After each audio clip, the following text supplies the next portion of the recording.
Hi everyone, a very good morning to all of you guys. A very good morning बच्चा. चलिए पहले हम लोग बेटा अपना कंसाइनमेंट का नेक्स्ट लेक्चर पे आ रहे हैं. This is our lecture number 5. हमने बेटा कल अभी सीखा था कि कंसाइनमेंट के लॉस कौन से होते हैं. जैसे मैंने आपको कल बताया था, we have two type of loss, that is normal loss, abnormal loss. We have discuss that normal loss. एक बार थोड़ा सा रैपिड ओवरव्यू कि हमने लास्ट क्लास में क्या करा था.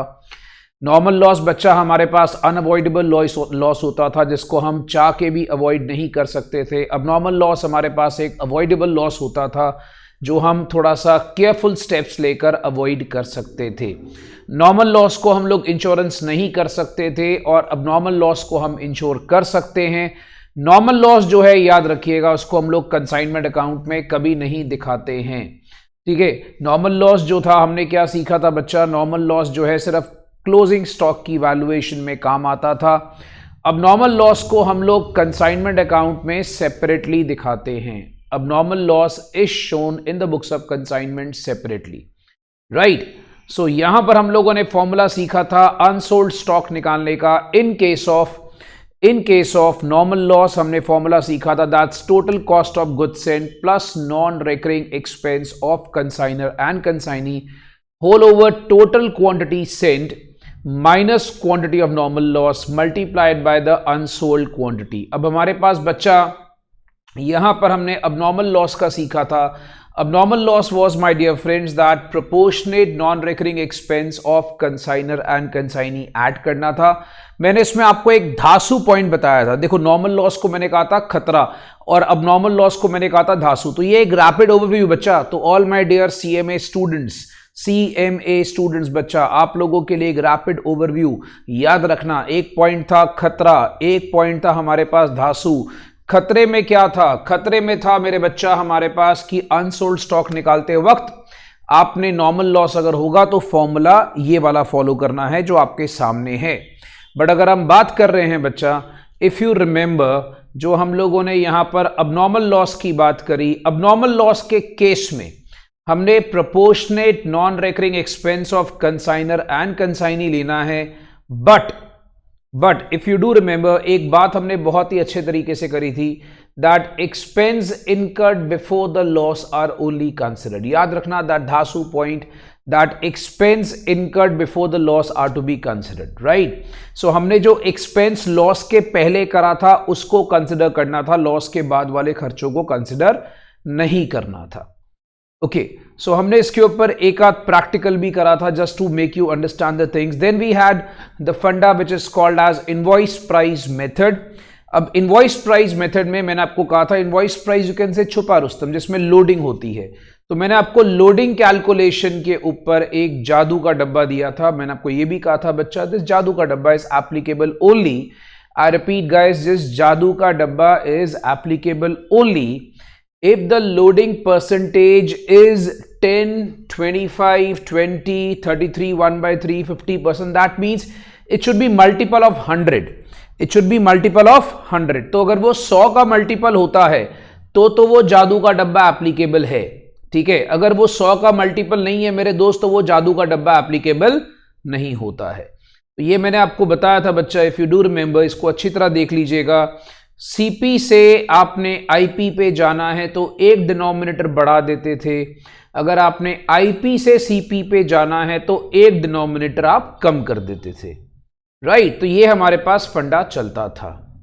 Okay, so this was the thing which we did yesterday. But आज हम क्या करेंगे? आज हम क्या करने जा रहे हैं friends? Today we're gonna start up with a very important part. See, हमने concepts सारे कर लिए हैं but we have not done the accounting entries. So let's begin with what is called as books of consignment. ठीक है, अब books of consignment क्या है हम इसको समझेंगे. राइट, सो अब हमारे पास पहला फंडा क्या होगा दोस्त की बुक्स ऑफ कंसाइनमेंट क्या होती है. देखिए, बुक्स को हम लोग दो फॉर्म्स में बनाते हैं. पहले तो बच्चे बेटा इसको याद कर लें, बुक्स को दो फॉर्म्स में बनाते हैं. एक हमारे पास होता है cost price method now the question arises sir, what is cost price method? इसमें क्या होगा, goods are sent by consignor to consignee at cost price. So what is the point out here? Friends, यहां पर point क्या है कि goods consignor अपने consignee को भिजवाएगा, बट किस पे भिजवाएगा? सीपी पे. सो बच्चा याद रखना, goods are sent by consignor to consignee at cost price. So बेटा इस चीज को दिमाग में रखिएगा. I repeat for the one last time, goods are sent by consignor to consignee at CP cost price, मतलब यहां पर इनवॉइस प्राइस का कोई फंडा नहीं होगा. अच्छा, सेकेंड मेथड हमारे पास क्या होता है,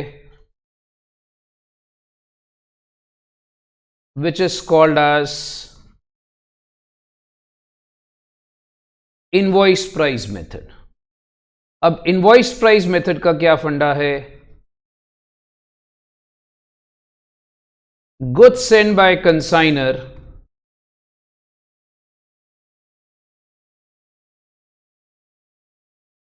to consignee at IP. तो अब इस केस में we have to mark it up guys, I am sorry. इसमें क्या है दोस्त, अपने पास क्या फंडा है, goods are sent by consignor to consignee at IP. तो यहां पर लोडिंग का फंडा आ जाएगा. ठीक है. सो एक बात दिमाग में रखिएगा, we have two methods, one is called as cost price, क्योंकि आपने जब भी अकाउंट्स बनाने हैं तो you have to follow two methods. ठीक है. सो अब आपने दो मेथड फॉलो करने हैं. एक मेथड मेरे पास होगा सीपी मेथड, एक हमारे पास होगा आईपी मेथड. ठीक है. अब जो सीपी और आईपी का फंडा है इसको समझिए. सीपी और आईपी में जब आपकी बनती हैं बुक्स,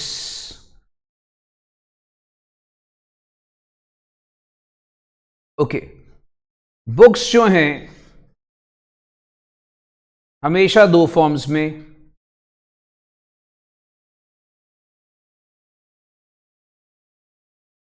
एक होता है books of consignor,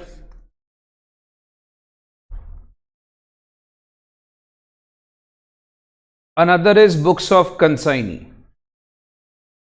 so books हमेशा दो फॉर्म्स में, एक होगा बच्चा बुक्स ऑफ कंसाइनर, एक हमारे पास होगा बुक्स ऑफ कंसाइनी.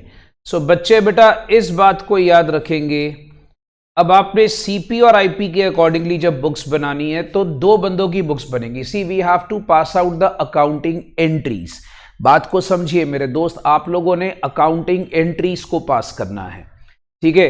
तो अब आपको यहां पर दो तरह की बुक्स बनानी होंगी, एंड ये बुक्स जो हैं वो किस तरीके से बनती हैं. देखिए, जो कंसाइनर है, जो ओनर है, जब वो बुक्स बनाएगा तो उस केस में वो एक मेन अकाउंट बनाता है which is called as consignment account. Consignor एक मेन अकाउंट बनाएगा जिसको हम कहते हैं कंसाइनमेंट अकाउंट. दूसरा आता है कंसाइनी अकाउंट. ठीक है. Second is consignee account. फिर जब हम लोग कंसाइनी की बुक्स में आते हैं तो उसमें एक लेजर बनेगा कंसाइनर अकाउंट, और बहुत ही रेयर केस में वी से commission account. Now let me mark up few things for you. Maximum questions में आपको कंसाइनमेंट और कंसाइनी अकाउंट ही बनाने को बोला जाता है. ज्यादातर क्वेश्चन में जो हमारा सीएमए का लेवल है, सीएमए फाउंडेशन के अंदर आपको मैक्सिमम क्वेश्चंस में कंसाइनमेंट कंसाइनी बनाने को बोला जाता है. ऑब्वियसली जब आप इंटर लेवल पे जाओगे, दोबारा से ये चैप्टर आएगा, तो उस केस में आपको बाकी बुक्स भी बनाने को बोलेगा. तो ज्यादातर आपने फोकस इसी पे करना है, कंसाइनमेंट एंड कंसाइनी अकाउंट पे. दैट मीन्स हमारा ज्यादा फोकस रहेगा कंसाइनर की बुक्स पे. बट मैं ये नहीं कह रहा कि मैं कंसाइनी की बुक्स नहीं कराऊंगा. कंसाइनी की बुक्स हमारे सिलेबस में है गाइस, सीएमए के सिलेबस में कंसाइनी की बुक्स है. आई एम नॉट सेइंग कि कंसाइनी की बुक्स में नहीं कराऊंगा, बट कंसाइनी की बुक्स जो है उसमें हमने ज्यादा फोकस करना है कंसाइनर अकाउंट में, राइट। बट अगर हम बात करें, सो दिस इज रैंक 1, सबसे ज्यादा पेपर में आपसे कंसाइनमेंट अकाउंट पूछा जाता है। देन दिस इज रैंक 2, आप इसको रैंकिंग दे सकते हैं, this is rank 2, consignee account is the next part, and consignor account is called as rank 3, right? So we have 3 types of books which we are maintaining, but all these books are based on journal entries. So guys, let me clarify this to you. All these books are based on journal entries and ledger. So हम पहले क्या start करेंगे, sir हमें exam में क्या आता है? जैसे बच्चा मुझसे पूछ सकता है, सर मैक्सिमम एग्जाम में क्या आता है? बेटा मैक्सिमम एग्जाम में लेजर आता है, ठीक है। हमारा फोकस, हमारा सारा डेडिकेशन मैक्सिमम लेजर एंट्रीज पे रहेगा। मैक्सिमम एग्जाम में लेजर आता है, बट आपको एंट्रीज भी आनी चाहिए, राइट। सो ये नहीं कि हम एंट्रीज नहीं करेंगे, बट हम पहले स्टार्ट करेंगे। See normally what we do, I think everybody at this particular stage know what is journal and ledger, ठीक है। सो मैं क्या करने जा रहा हूं, मैं आप लोगों को सबसे पहले जो इंपॉर्टेंट पार्ट है उसको शुरू करूंगा, which is called as books of consignor. This is the most important part, books of consignor. So we'll mark it out कि books of consignor क्या होता है, ठीक है। So let's begin with the important part that is called as books of consignor. See, books of consignor जो है, on the assumption that you guys know journal ledger, हम लोग यहां पर क्या करेंगे मेरे दोस्त, we will be making consignment account first, consignment account first, debit and credit, ठीक है। so what we'll be doing, we'll be making consignment account first. अब the question arises, sir consignment account, yes, consignment account क्या होता है? First of all, let me tell you, consignment account is of the nature of nominal account. Nominal account, that means debit all expense and losses. Guys, debit all expense and losses. You don't have to write it down. ये सिर्फ मैं आपको समझाने के लिए लिख रहा हूं. And credit all incomes and gains. ठीक है, तो ये आपने ऐसे लिखना नहीं है. ये सिर्फ आपको बच्चा एक्सप्लेनेशन पॉइंट ऑफ व्यू के लिए कि कंसाइनमेंट अकाउंट एक तरीके का नॉमिनल अकाउंट होता है. इसके डेबिट पे हम सारे खर्चे और नुकसान लिखते हैं, क्रेडिट पे सारे इनकम्स और गेन्स लिखते हैं. So guys make things very very clear in your mind कि हम लोगों ने पहले फंडा स्टार्ट करना है कंसाइनमेंट अकाउंट का. Okay, so consignment account is just like your nominal account. अब सर हम स्टार्ट कैसे करते हैं? We'll write down सबसे पहले यहां पर to goods sent on consignment. तो दोस्त याद रखना, आपको अगर लेजर आता हो ना तो जर्नल लर्न करना इजी हो जाता है. सो याद रखना मेरे बच्चा, अगर आपको लेजर आता है तो जर्नल लर्न करना इजी हो जाता है. ज्यादा फोकस आपको लेजर पे करना है. सो कंसाइनमेंट अकाउंट के सबसे पहले डेबिट साइड पर एंट्री आती है for goods and on consignment. So what is goods and on consignment? Let me tell you guys, जब कंसाइनर कंसाइनी को गुड्स भिजवाता है तो कंसाइनर बोलता है कि भाई मेरे लिए खर्चा है. ठीक है, तो जब कंसाइनर कंसाइनी को गुड्स भिजवाएगा तो कंसाइनर बोलेगा दोस्त मेरे लिए खर्चा है, तो मैं डेबिट साइड पे लिखूंगा to goods sent on consignment. क्या लिखूंगा? To goods sent on consignment. उसके बाद then I will say to cash. What is cash? Cash is expenses by consignor. What is cash? Cash is expenses by consignor. ठीक है, so cash is expenses by consignor. अब expenses by consignor का क्या फंडा है? पहले आपको ये क्लेरिफाई करता हूं. एक्सपेंसेस बाय कंसाइनर, देखिए कोई भी खर्चा कंसाइनर करेगा लाइक फ्रेट, इंश्योरेंस, ठीक है, तो वो बोलेगा मेरे लिए खर्चा है, तो वो खर्चे के साथ उसका पैसा जाएगा दोस्त, तो वो लिखेगा वहां पर टू कैश. क्या लिखेगा भाई, वहां पर लिखेगा टू कैश। क्यों? Because that is sort of an expense by consignor, तो that will be written as to cash. Okay, then we'll write to consignee. What is to consignee? This is expenses by consignee. Now कोई भी खर्चा अगर consignee करेगा तो we'll write to consignee. to consignee मतलब क्या हो जाएगा, expense by consignee. So वो आपके पास आ जाएगा बच्चा to consignee. to consignee का मतलब क्या हो गया, expense by consignee. Okay. उसके बाद to consignee for commission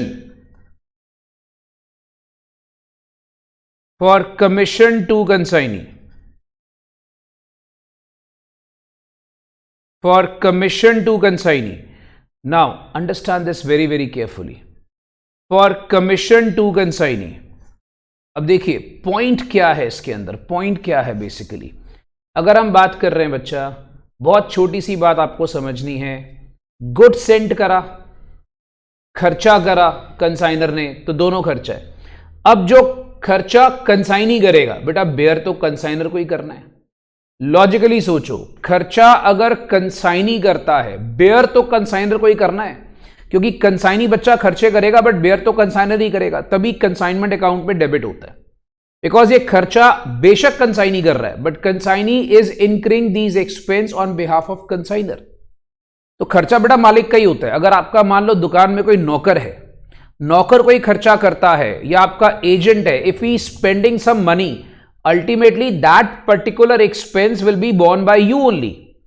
if you have to pay commission to consignee, अगर आपने कोई कमीशन पे करा तो वो खर्चा बच्चा अल्टीमेटली आप ही बेयर करोगे, राइट वो खर्चा अल्टीमेटली आप ही बेयर करोगे। तो वो सारे खर्चे आपके ही होते हैं। जिस तरीके से, इसी तरीके से will write bye consignee. Bye consignee मतलब कोई भी सेल्स मेड करी कंसाइनी ने, मान लीजिए अगर कोई कंसाइनी सेल करता है, अब वो इनकम हो गया, तो हम कंसाइनी को क्रेडिट करके ब्रैकेट में लिखते हैं sales made by consignee. Now people will ask me, sir हम इसको क्रेडिट क्यों कर रहे हैं? बेटा इनकम है, सिंपल सा फंडा, इनकम है। So we will write by goods sent on consignment. Now sometimes goods are returned by consignee. Suppose goods खराब होते हैं, सो कंसाइनी उन गुड्स को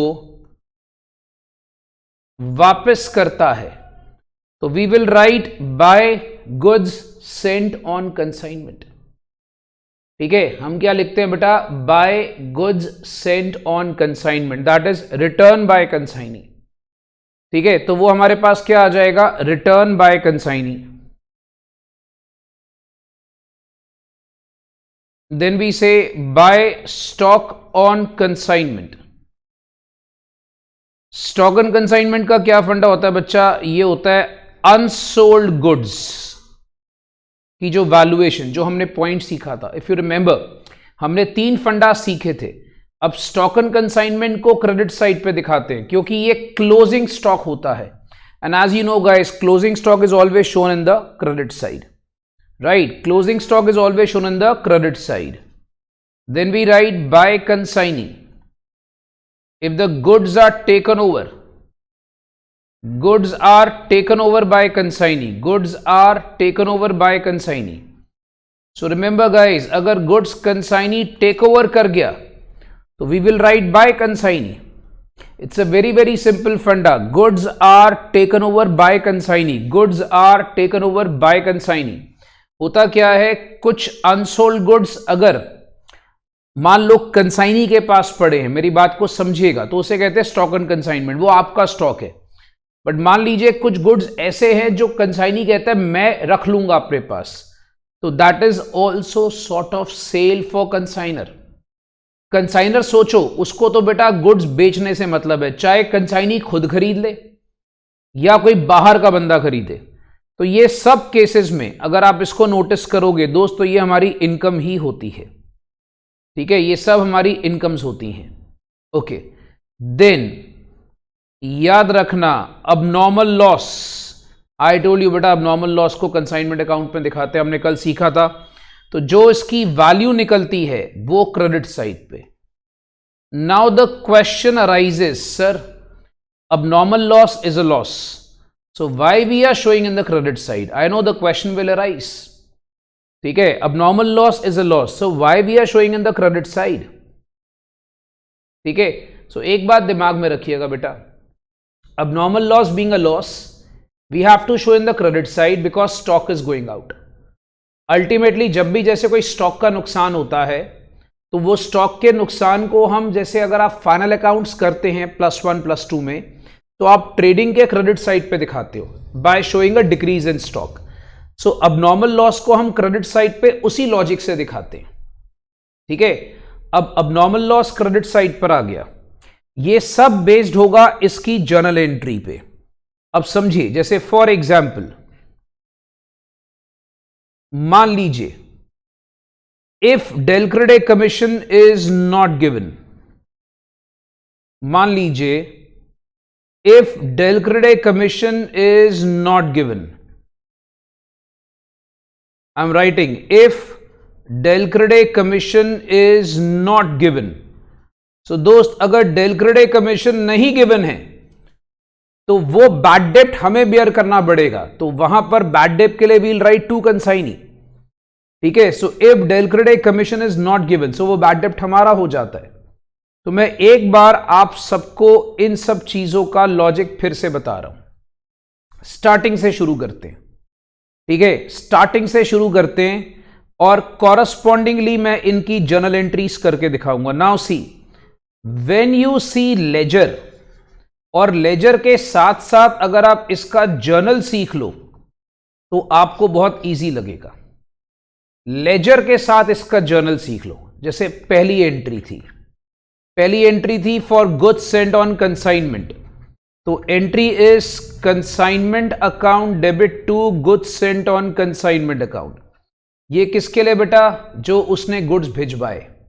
ठीक है, अब इस एंट्री को मैंने यहां पर पोस्ट करा है, चेक करो। Consignment account debit to goods sent on consignment, ये लीजिए मैं आपके लिए मार्क कर रहा हूं।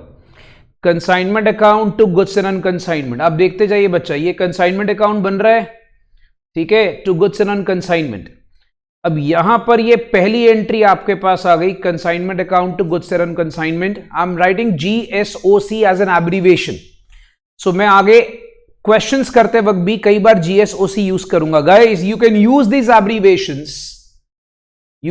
Abbreviations while preparing notes, but don't use them in exams, please. Abbreviations are not allowed in CMA exams, so याद रखिएगा। सो अगर हम बात कर रहे हैं दोस्त जर्नल की, तो जर्नल में हमारे पास एंट्री होती है consignment account debit to GSOC। ठीक है, सो हमारे पास एंट्री क्या आ जाएगी? Consignment account debit to GSOC, first entry.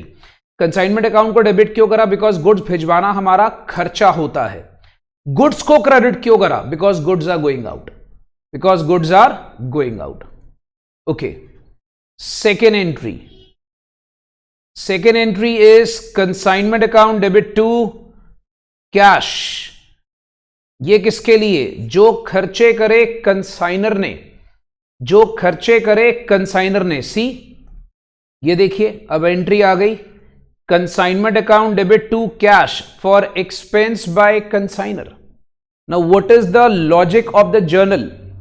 Logic of the journal is consignment account को डेबिट कर दिया क्योंकि वो खर्चा है। Logic of the journal is my dear friends, consignment account को डेबिट कर दिया क्योंकि वो खर्चा है, and the cash is going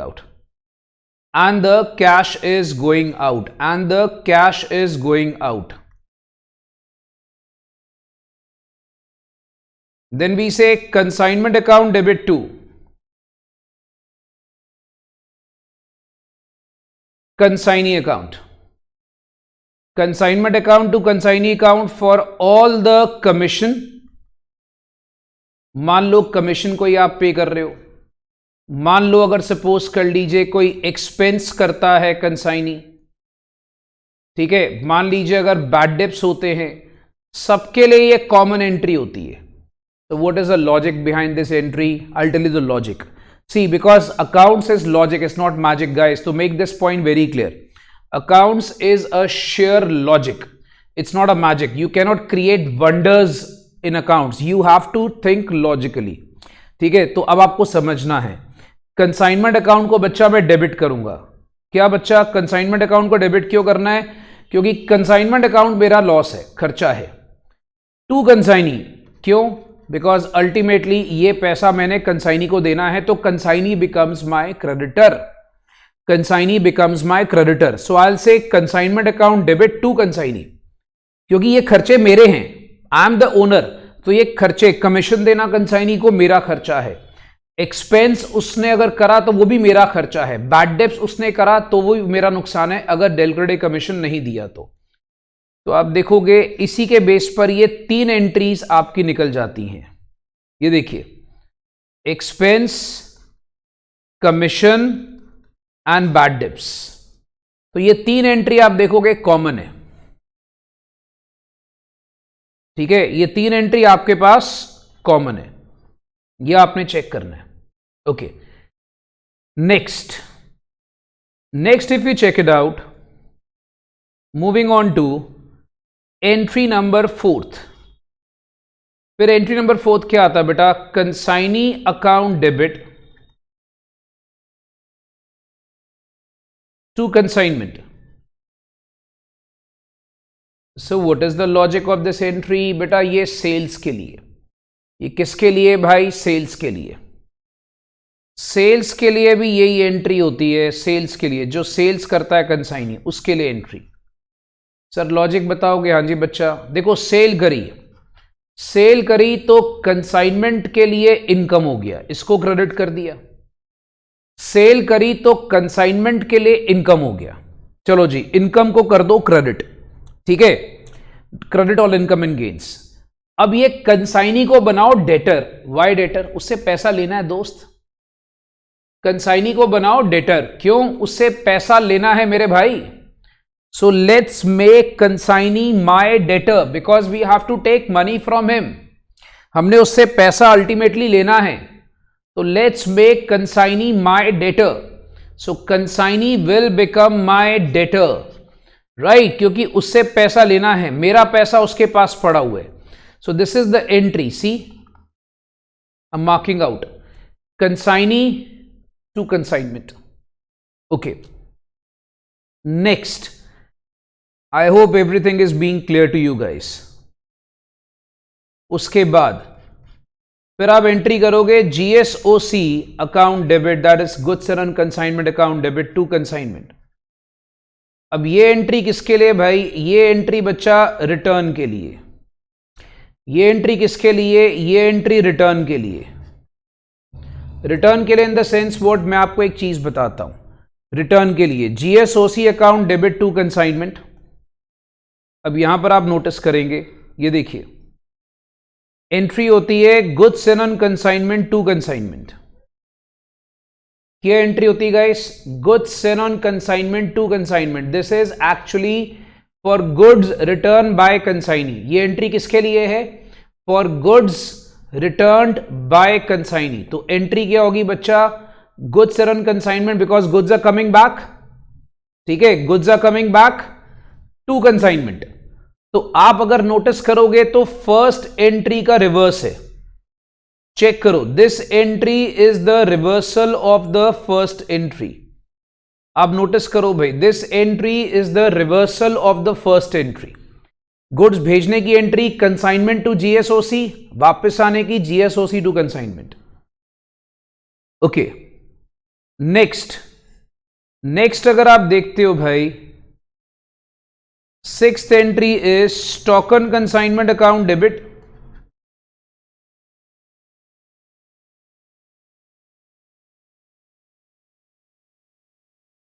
to consignment account. Now what is this entry? This is the entry for unsold stock. See, जो हमने ऊपर कैलकुलेशन करा था, आपको याद होगा, अनसोल्ड स्टॉक की वैल्यूएशन हमने करी थी, उसमें मार्केट प्राइस का फंडा करा था. तो ये एंट्री उससे रिलेटेड है. This entry relates to the valuation of unsold stock. So this entry guys relates to the valuation of unsold stock. So entry क्या हो जाएगी? Stock on consignment to consignment. क्या एंट्री हो जाएगी मेरे भाई? Stock on consignment to consignment. तो यहां पर अगर आप देखोगे, ये देखिए मैं आपके लिए एंट्री मार्क कर रहा हूं. It is stock on consignment to consignment. तो आप इसमें अच्छी तरह चेक कर लीजिए. This is stock on consignment to consignment. तो सारे बच्चे जरा अच्छी तरह फोकस कर ले. ठीक है, it is stock on consignment to consignment. Moreover, then we move on to the seventh entry. Seventh entry. Then again, the entry is consignee account debit to consignment account. Now, what is this entry for? याद रखना बेटा, ये entry है जो unsold goods वो take over कर लेता है. ये एंट्री किसके लिए है? जो consignee unsold goods take over कर लेगा. अब देखो, consignee unsold goods take over कर रहा है, हमारी तो सेल ही है. It's very obvious guys, if consignee is taking over the unsold goods, बच्चा अल्टीमेटली मेरी तो सेल ही है ना वो. सो अगर आप इसमें बात करोगे, if consignee is taking over the unsold goods, तो अल्टीमेटली मेरी तो सेल ही है ना वो. सो मैं एंट्री पास करूंगा consignee account debit to consignment account. Why? Because consignee is the receiver and consignment के लिए वो सेल है. Consignee is the receiver, consignment के लिए सेल है. तो आप देखोगे यही एंट्री मैंने लेजर में करी है. चेक करिए, this is the entry I have done in ledger. ये देखिएगा, this is the same entry we have done in ledger. Right. उसके बाद we have the main entry for abnormal loss. Now we have entry for abnormal loss. Abnormal loss की entry क्या है? It's abnormal loss to consignment account.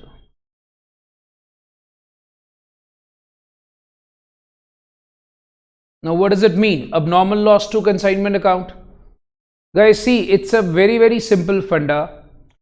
abnormal loss to consignment account का मतलब क्या हो गया बेटा?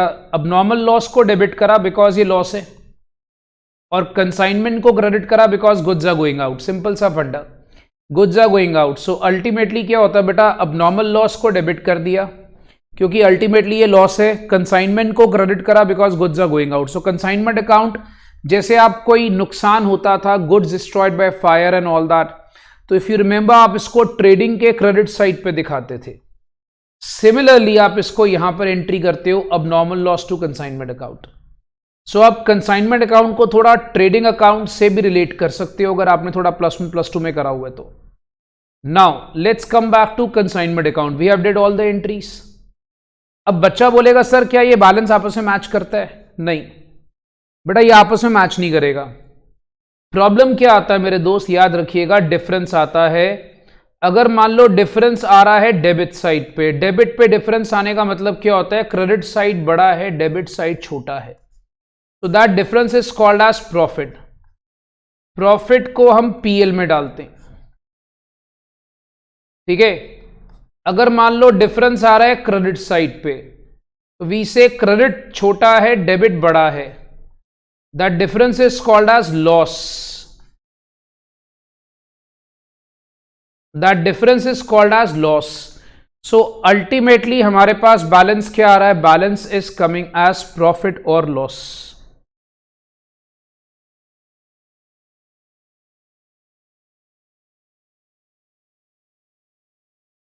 चलो, अब इस केस में अगर मुझे इसकी एंट्री करनी हो प्रॉफिट और लॉस की, तो बच्चे चेक कर लें भाई. 9th एंट्री अगर प्रॉफिट होता है तो entry is the balance is transferred to consignment account to PL. Right. अगर मान लीजिए लॉस होता है तो entry is PL to consignment. As you know that बच्चा कि प्रॉफिट को पीएल को हम क्रेडिट करते हैं. प्रॉफिट को पीएल को बच्चा हम क्रेडिट करते हैं. for all the incomes. And my dear friends, mark my words, loss को हम लोग डेबिट करते हैं, लॉस को हम लोग डेबिट करते हैं, और पीएलबी इसलिए यहां पर डेबिट हो रहा है. So consignment account is a entire structure of 10 entries. ठीक है, अगर आप बात करोगे तो कंसाइनमेंट अकाउंट सारा स्ट्रक्चर क्या है, 10 एंट्रीज का. तो आपको बेसिकली ये सारी 10 एंट्रीज पे ही फोकस करना है. आपको याद रखना बच्चा, कंसाइनमेंट अकाउंट अब बनाते क्यों हैं, अब आपको इसका रीजन पता लगेगा. कंसाइनमेंट अकाउंट इसीलिए बनाया जाता है क्योंकि आपका जो बैलेंस आता है वो प्रॉफिट या लॉस आता है, तो the owner, the consignor, he comes to know, guys, he comes to know कि whether I am earning profit और लॉसेस. राइट. तो छोटा सा फंडा जो आपको दिमाग में रखना है, इसी वजह से सारा कंसाइनमेंट अकाउंट बनाया जाता है. Right. So the owner comes to know कि मुझे प्रॉफिट हो रहा है कि नुकसान हो रहा है. सो इसीलिए हम लोग सारा कंसाइनमेंट अकाउंट तैयार करते हैं. Right. Only because of this reason we are making consignment account. So you have to think it very clearly कि ये हमारा सारा कंसाइनमेंट अकाउंट बनेगा, 10 एंट्रीज पे बेस्ड होगा. But here is a catch, इसमें एक पॉइंट और आता है which is a very very important part. I am telling you about 11th entry. होता क्या है बच्चा, 11th एंट्री के बारे में अच्छी तरह सुन लीजिएगा. गुड्स एंड ऑन कंसाइनमेंट को हम लोग लास्ट में क्लोज करके ट्रेडिंग अकाउंट में डालते हैं. मतलब याद रखना, गुड्स एंड ऑन अकाउंट के बैलेंस को क्लोज करके उसके बैलेंस को we transfer to trading account. अब जैसे आपने जीएसओसी का अकाउंट ओपन तो कर दिया, बट उसको लास्ट में क्लोज तो करना पड़ेगा ना. Then entire balance of GSOC is transferred to trading account. So always always always remember this, that entire balance of GSOC is transferred to trading account. Okay, so just think of it for the one last time, that entire consignment account is based on 10 entries plus one additional that will be GSOC को last में close करके trading में डाला जाता है. ठीक है, GSOC को क्लोज करना होता है लास्ट में. सो बच्चे बेटा इस चीज को याद रखना, यहीं से आपको कॉन्सेप्ट समझ में आएगा जो मैं आपको बता रहा हूं. This is the concept of consignment account. Okay, but as I told you, consignor की बुक्स में हम लोग एक कंसाइनमेंट अकाउंट भी बनाते हैं, डेफिनेटली बनाया. बट हम कंसाइनमेंट अकाउंट के साथ साथ मेरे भाई एक कंसाइनी अकाउंट भी बनाते हैं. So we make consigner account, along with that we make consignee account. Now consignee account has rank 2. ठीक है, तो बहुत सारे क्वेश्चंस में आपसे consignee account भी पूछा जाता है. Now students will do ask me, sir, consignee account क्या चीज है? बेटा consignee account is a very very easy account. I'll tell you. See, it's a very simple funda. consignee account जो है वो कैसे बनेगा? देखो यहां पर 1 2 3 बार कंसाइनी आया डेबिट साइड पे. बहुत सिंपल सा फंड है. उसी एंट्री का लेजर आपने ट्रांसफर करना है. आप यहां पर क्या करोगे? You will write by consignment account, by consignment account and by consignment account. This is for expenses you are transferring out here. Just the reverse entry, commission and for bad debts.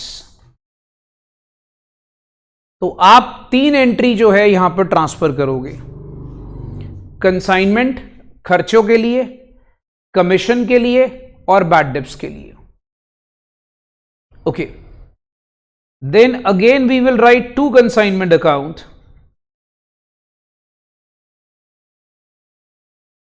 For sales and 2 consignment account for goods taken. So बच्चे अगर यहां पर देखते हैं, ये देखिए consignee, consignee. अब यहां पर 2 बार कंसाइनी आया क्रेडिट साइड पे। सी द फंडा इज वेरी वेरी सिंपल। अगर कंसाइनी क्रेडिट साइड पर आएगा तो उसको रिवर्स करके डेबिट साइड पे लेकर आना है। अगर कंसाइनी आएगा बच्चा क्रेडिट साइड पे, उसको रिवर्स करके डेबिट साइड पे लेकर आना है, बस रिवर्स एंट्री। तो consignee account will be based on consignment account itself. Consignee जितनी बार कंसाइनमेंट के डेबिट साइड पर आएगा उतनी एंट्री उठा के क्रेडिट साइड पर डाल देनी है। जितनी बार क्रेडिट साइड पर आएगा उतनी एंट्री उठा के डेबिट साइड पर डाल देनी है। That is what you have to focus.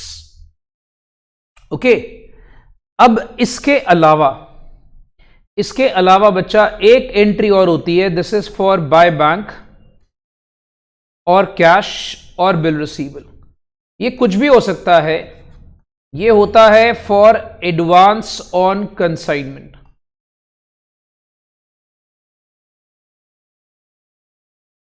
This is for advance on consignment. अब ये क्या फंडा है बच्चे, बेटा पहले इसको समझें। Advance on consignment, sometimes I told you guys कि कई बार क्या होता है, कंसाइनी पे सम एडवांसेस टू कंसाइनर। ठीक है, तो कंसाइनी क्या करेगा भाई, एडवांस देगा कंसाइनर को। वो एडवांस की एंट्री का लॉजिक सुनो।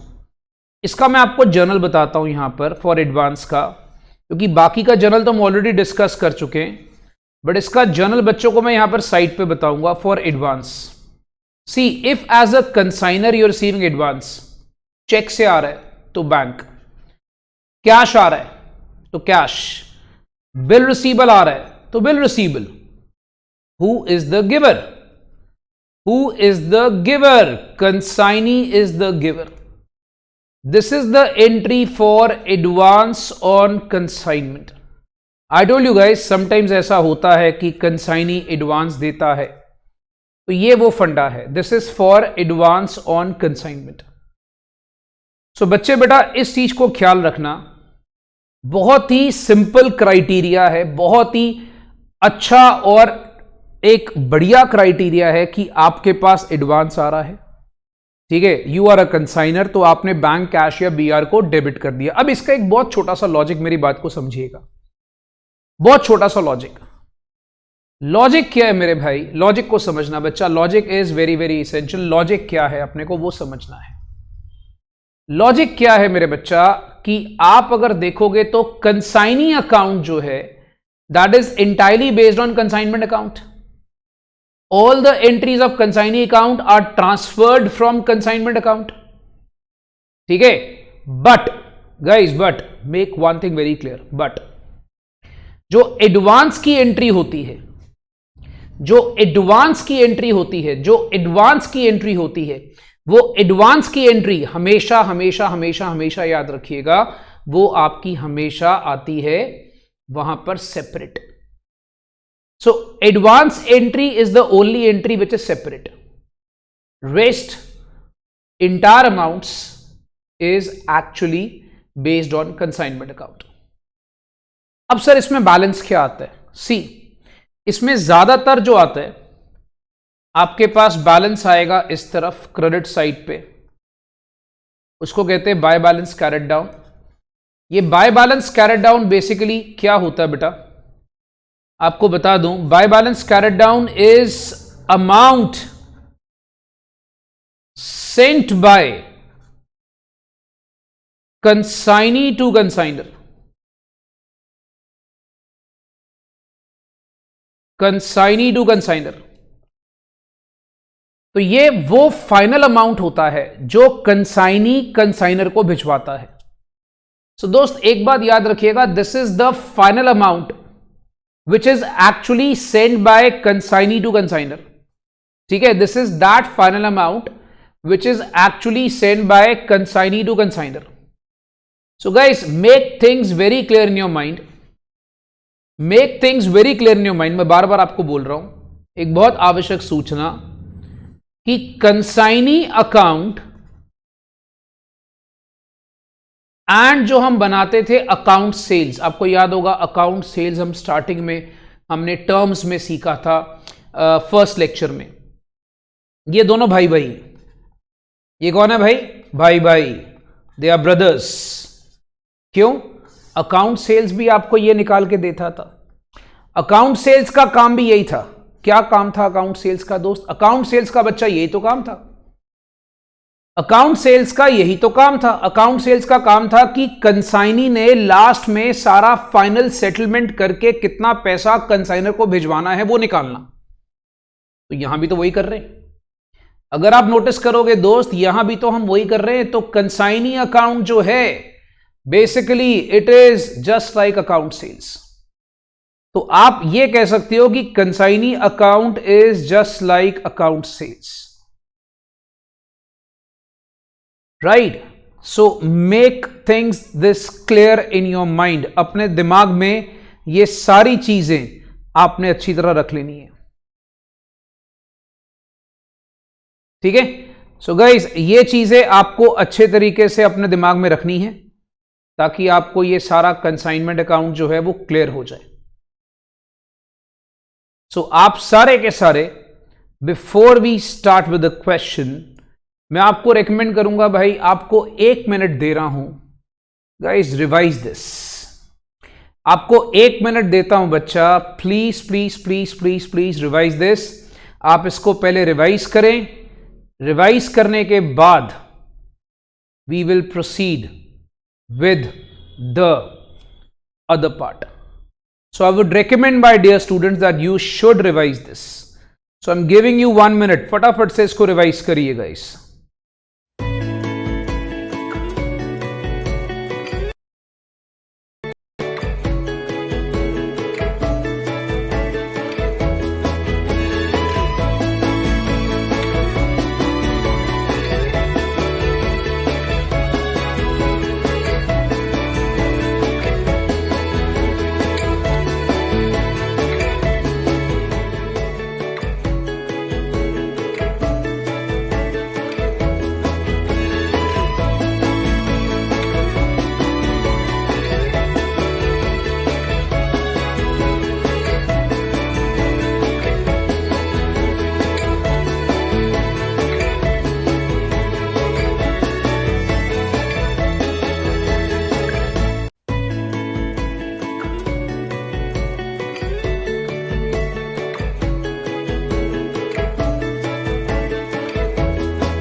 I hope guys you have revise the entire part. मैंने आपको पर्पसली बच्चा एक छोटा सा टाइम दिया ताकि आप इसको रिवाइज कर सके। अब आप लोग सारे के सारे अपने सीएमए के मॉड्यूल पे आ जाइए बेटा, ठीक है? सो हम लोग कंसाइनमेंट अकाउंट का चैप्टर निकाल लेंगे। अपने बच्चा सीएमए मॉड्यूल पे आ जाइए और कंसाइनमेंट अकाउंट का chapter we are into page number 160 of your CMA module. Consignment account का चैप्टर बच्चा पेज नंबर 160 पर हम लोग हैं, page number 160 of your CMA module. Okay, so let's start with the first question. Sir अभी बच्चा मुझे बोलेगा सर आप कंसाइनी की बुक्स कराओगे? यस मेरे भाई, कंसाइनी की बुक्स भी करेंगे, बट पहले आपको बोला जो इंपॉर्टेंट पार्ट है उस पर फोकस करते हैं। हमारा जो इंपॉर्टेंट पार्ट है मेरे बच्चा, हम उस पर फोकस करते हैं। कंसाइनी की बुक्स भी हम करेंगे, don't worry about it, will be doing consignee का बुक्स, बट मैंने आपको बोला जो इंपॉर्टेंट है हमारे लिए that is more of consignor books. हमें एग्जाम में ज्यादा कंसाइनर बुक्स ही आती हैं। ठीक है, so I am just moving as per the CMA syllabus, तो आपको टेंशन नहीं लेना, हमने एग्जाम को फोकस करना है और हमें एग्जाम के अकॉर्डिंगली हमारे को कंसाइनर की बुक्स जो है वो ज्यादा इंपॉर्टेंट है। पर आप चिंता मत करिएगा दोस्त, मैं आपको कंसाइनी की बुक्स भी कराऊंगा, इसी क्वेश्चन के साथ कराऊंगा, ठीक है। ओके, पहले हम डिस्कस करते हैं। Ram and company of Calcutta consigned 50 cases of goods 200 each to Nathan of Bombay, ठीक है। सो हम लोग एक काम करेंगे दोस्त, हम इस सम को पूरा सॉल्व करेंगे, तो let's solve this question. So we are into, will be doing questions directly from the CMA module. So बेटा आप लोग अपने मॉड्यूल निकाल लीजिए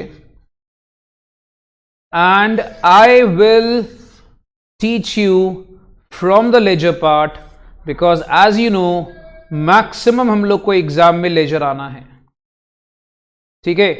तो आप लोग को लेजर पार्ट पे ज्यादा फोकस करना है। सबसे पहले दोस्त अगर आप इस क्वेश्चन को चेक करोगे, 50 केसेस कंसाइन करा 200 each, Ram and company.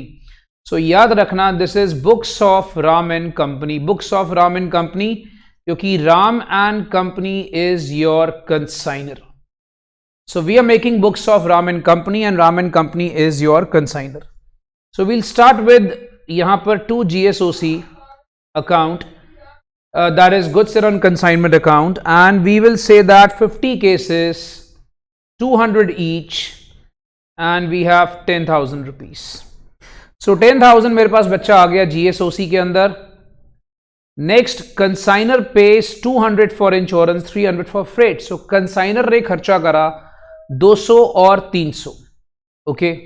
So we will write to cash for expenses, 200 and 300 मिलाकर हो गया 500।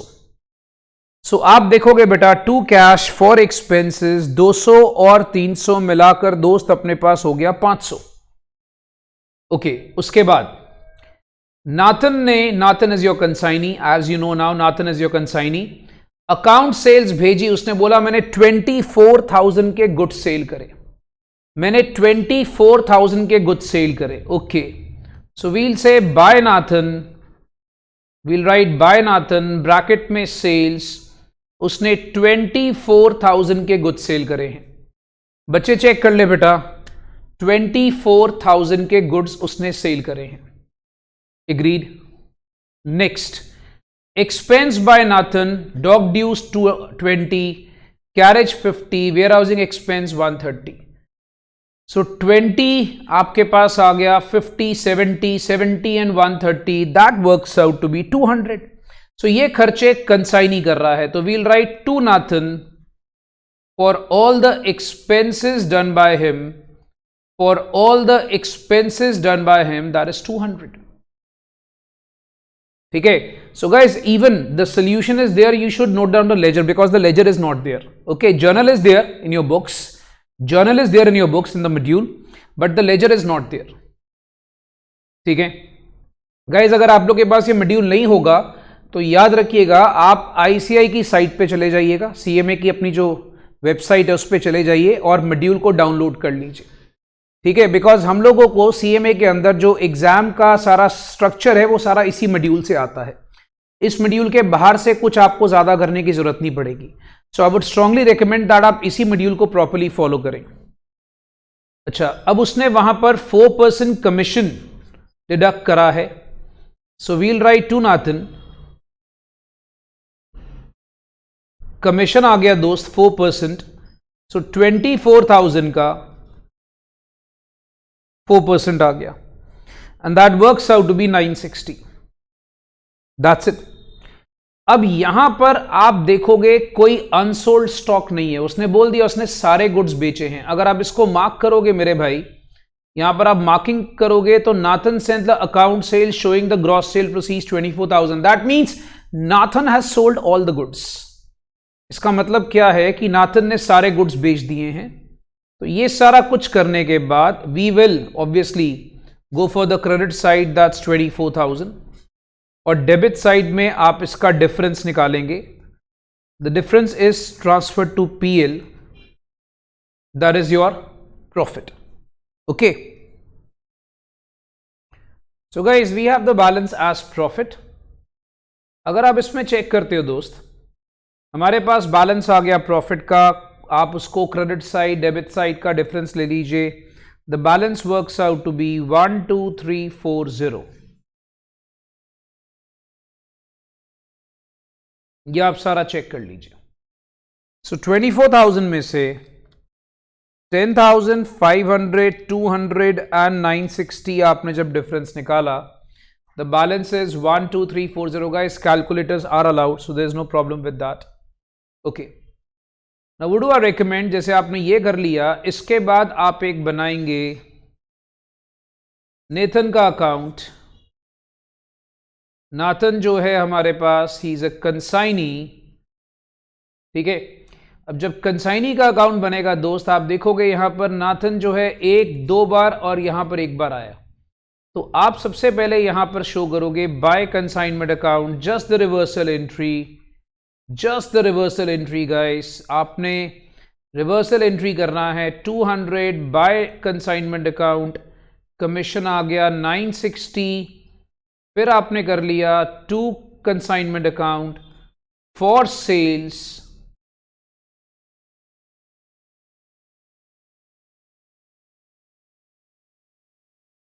for sales, that is 24,000।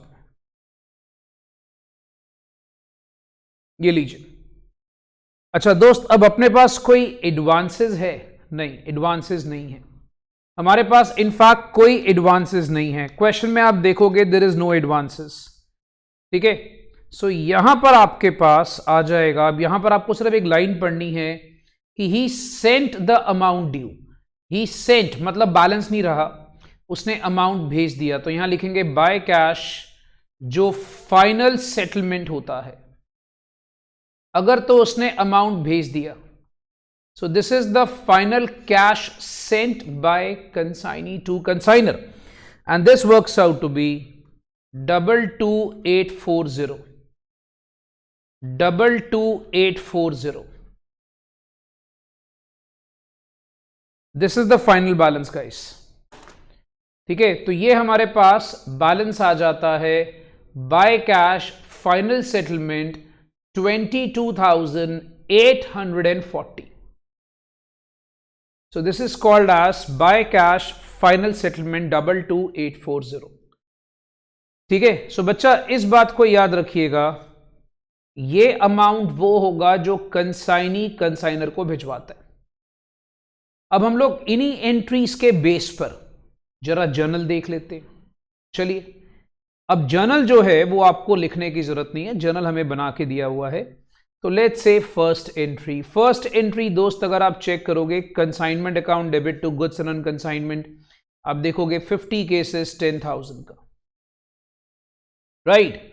Then we say the next is consignment to cash, खर्चों की एंट्री। ये हमने 2 एंट्रीज कवर कर ली, 1 and 2। Then if you check it out, Nathan to consignment, this is for sales। ये वाली एंट्री Nathan to consignment 24,000, आपको साथ साथ मार्किंग कर रहा हूं। Then consignment to Nathan, आप चेक करेंगे मेरे भाई, this is for all your expenses, ये लीजिए। Then again we say consignment to Nathan for commission, ये देखिए 960, so 960। तो आप देखोगे मेरे भाई हमारी ये चारों एंट्रीज यहां पे कवर हो जाती है। It's consignment to goods and unconsignment, consignment to cash, Nathan to consignment, consignment to Nathan, consignment to Nathan करके हमारे पास सारी एंट्रीज आ जाती है। Okay, then we say consignment to PL, this is for profit and loss, ये लीजिए। Consignment to PL, this is for profit and loss 12340।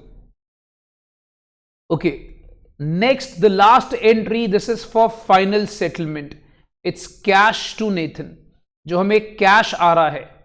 सी बाकी एंट्रीज तो चलो आपने ट्रांसफर करी है, this is the final settlement entry, it's cash to Nathan, this is the final settlement entry. But इनके अलावा एक एंट्री जर्नल में और होती है, मैंने कहा था ना 10+1, 10+1 that means the 11th entry. If I told you guys, उसको भूलिएगा नहीं, we have to show the 11th entry.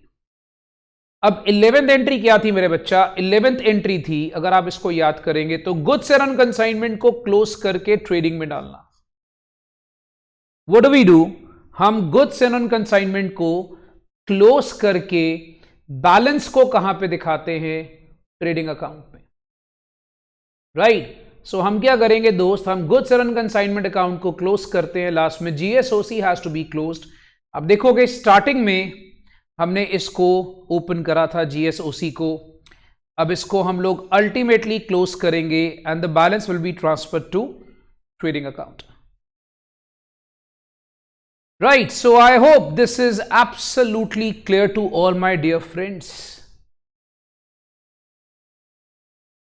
Okay, so this was the concept of books of consignor.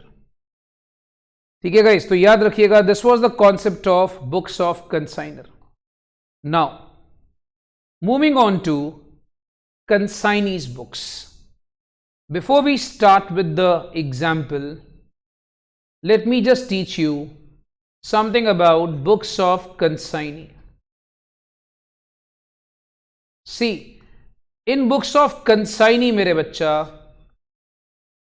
आप लोगों ने याद रखना है मेरे भाई, आपका सबसे पहले एक बनता है कंसाइनर अकाउंट। क्या बनेगा दोस्त? Consignor account. आपका बनेगा कंसाइनर अकाउंट, ठीक है? अब एक बात याद रखिएगा, इसमें बहुत सिंपल सा पॉइंट होता है। अब कंसाइनी अगर सेल करेगा तो will write by cash for all cash sales. अगर मान लीजिए उसने उधार में सेल करा तो will write by debtors for credit sales,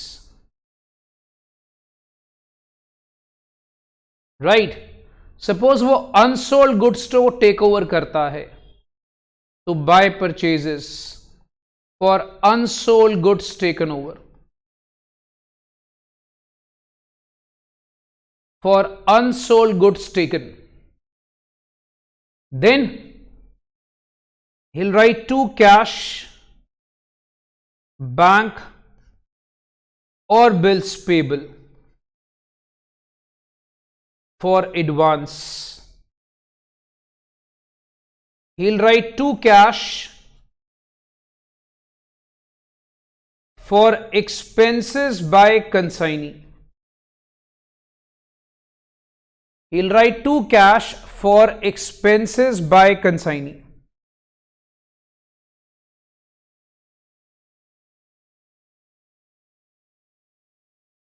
Okay. Then he'll write to commission for his commission. And then there is balance carried down. Now this balance carried down is the amount of final settlement. अब बच्चा बोलेगा sir ये entry का logic, बेटा entry का logic बिल्कुल reverse है। देखो पहली बात तो याद रखो बेटा, एंट्री का लॉजिक मेरे भाई बिल्कुल रिवर्स करना आपने। You have to pass out the reverse entry, ठीक है? Now let me tell you reverse entry मतलब क्यों। अगर आप देखोगे this account is the reverse of consignee's account. If you check out very carefully, जो एंट्रीज कंसाइनी के debit side पर आती थी, यहां पर वो एंट्री क्रेडिट साइड पर आ रही है एंड वाइस वर्सा। तो जो एंट्रीज कंसाइनी के डेबिट साइड पर आती थी वो यहां क्रेडिट साइड पर आ रही है एंड वाइस वर्सा। आप देख लीजिए, जैसे सेल्स कंसाइनी के डेबिट साइड पर आती थी, you can see this. Goods taken over इसके डेबिट साइड पर आती थी, इसके रिवर्स पे आ रही है। But we have to be careful. Consignee sale कर सकता है कैश में तो लिखेगा cash account debit.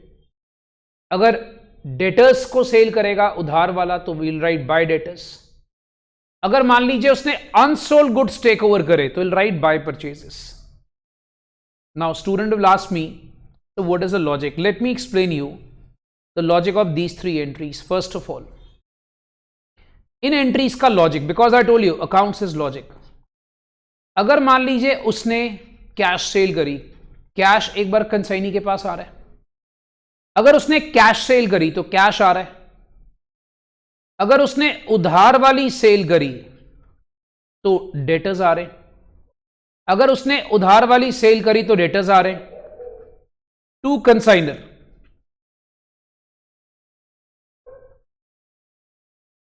To consignor. So अगर तो उसने कैश वाली सेल करी तो एंट्री हो जाएगी कैश अकाउंट डेबिट. अगर उसने उधार वाली सेल करी तो debtors account debit. Now ultimately ये पैसा है किसका? कंसाइनी का है क्या? नहीं. Consignee has to give this money to consignor. Consignee के लिए कंसाइनर यहां पर क्रेडिटर बन जाता है. सो ये उसका पैसा है. फॉर एग्जाम्पल, उसने गुड्स टेक ओवर कर लिए तो वो बोलेगा मैं खरीद रहा हूं. अब कंसाइनी के पॉइंट ऑफ व्यू से सोचना आपने, गुड्स उसने टेक ओवर कर लिए, वो बोलेगा भाई मैं खरीद रहा हूं. अगर मैं खरीद रहा हूं तो मैं यहां पर एंट्री करूंगा परचेजेस टू कंसाइनर, बिकॉज मैंने कंसाइनर को पैसे देने हैं. मैंने कंसाइनर को पैसे देने हैं. सो ये एंट्री हो गई ये वाली, एंड इसकी एंट्री हो गई दोस्त ये वाली. Okay, then we have some more entries. अब अगर सपोज कर लो, मान लीजिए फॉर एग्जाम्पल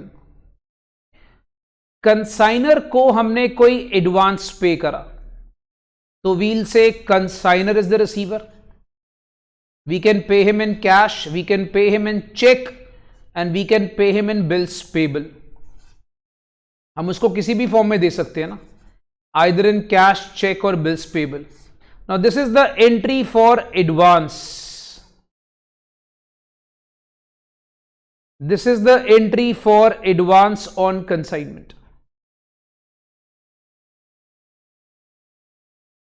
Okay. फिर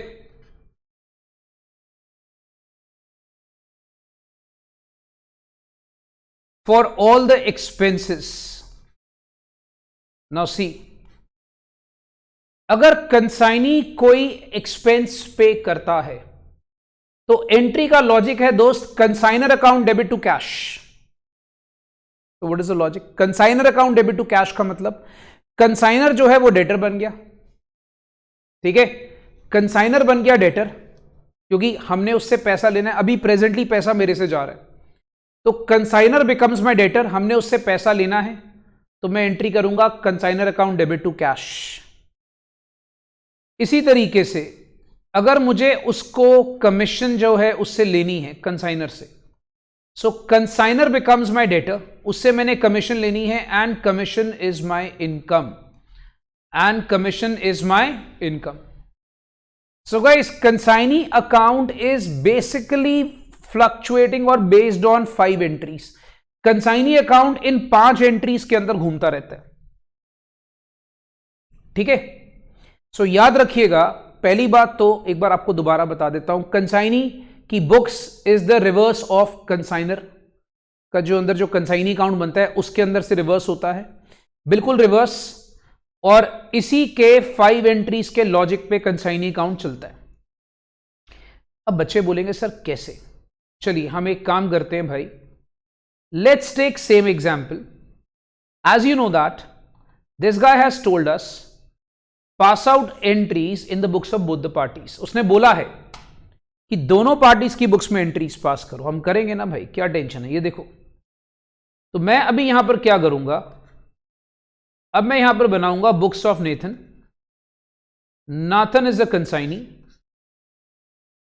Nathan is a consignee my dear friends, and we will make consignor account, and consignor का नाम है Ram and company account. Let's make the ledger of this Ram and company account. देखो पहले उसने जो खर्चे करे, तो we'll write to cash for expenses. उसने खर्चे करे 200 रुपए के. These are expense made by consignee. खर्चे जो कंसाइनी ने करे. कंसाइनी ने सेल करी, विल राइट बाय बैंक और कैश, कुछ भी लिख सकते हो, फॉर सेल्स, क्योंकि सेल्स जो है यहां लिखा हुआ है 24,000 की है, बट आपको ये नहीं पता कि वो सेल कैसे हो रही है, तो आप बाय बैंक या कैश लिख सकते हो, उधार की नहीं है, ये कंफर्म है। अपनी कमीशन के लिए ही will pass out the entry to commission 960, that's it. और अगर आप चेक करोगे इसी बैलेंस को वो लास्ट में फाइनल सेटलमेंट करेगा। We either write balance carried down or we'll go for final settlement, that's 22840.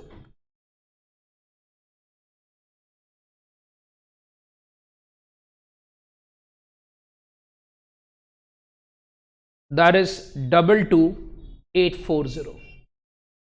So ये बैलेंस सारा हमारा चला जाएगा फाइनल सेटलमेंट में।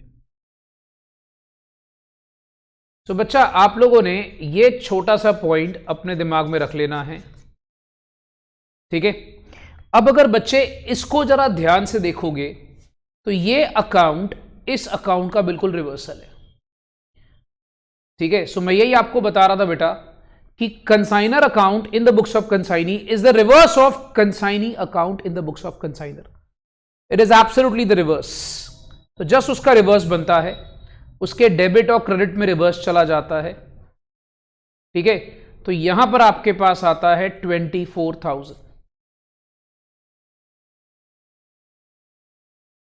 ओके, अब इसी का अगर हम जर्नल एंट्रीज देखें, इसी का जर्नल, तो guys see journal becomes easier. पहली entry Ram to cash, Ram and company to cash, so this is Ram and company to cash for expenses. Then bank to Ram and Company, it's bank to Ram and Company for sales, it's bank or cash to Ram and Company for sales. Next, Ram and Company to commission, so we say Ram and Company to commission for all the commission part, and for the balance we say Ram and Company to cash for the final settlement, to cash or bank for the final settlement, that's 22,840 rupees. So अब मैंने आपको बताया बेटा 3 4 5 entries होती है इसमें घूमता है, क्वेश्चन में एडवांस है नहीं, अगर क्वेश्चन में एडवांस नहीं है तो ये 4 एंट्रीज में गेम खत्म, ठीक है। So this is your consignee's books for you. So बच्चा यही हमारी आज की क्लास का फंडा था, यही हमारी क्लास का मोटिव था कि आपको सारा books of consignor and consignee account कराना। तो आज हमने क्या सीखा, consignor account, consignee account and consignment account. हमने बुक्स ऑफ कंसाइनर बनाई, बुक्स ऑफ कंसाइनर के अंदर हमने वहां पर 2 अकाउंट्स बनाए, और कंसाइनी के बुक्स में मैंने आपको बोला फोकस करो एक ही अकाउंट में, that is consignor account. Commission account बहुत ही रेयर पूछता है या नहीं पूछता, right. So we have started with the first illustration, we'll be doing with more illustrations, but guys before you come to my next class please do revise the entire concepts because now we are moving into questions, ठीक है। हमने concepts एक बार सारे cover कर लिए consignment account के, but questions करने बहुत जरूरी है। I'll be teaching you questions from tomorrow, so make things very clear that you people are clear with the concepts before we start with the next lecture. Thank you guys. God bless you. God bless you guys. Thank you.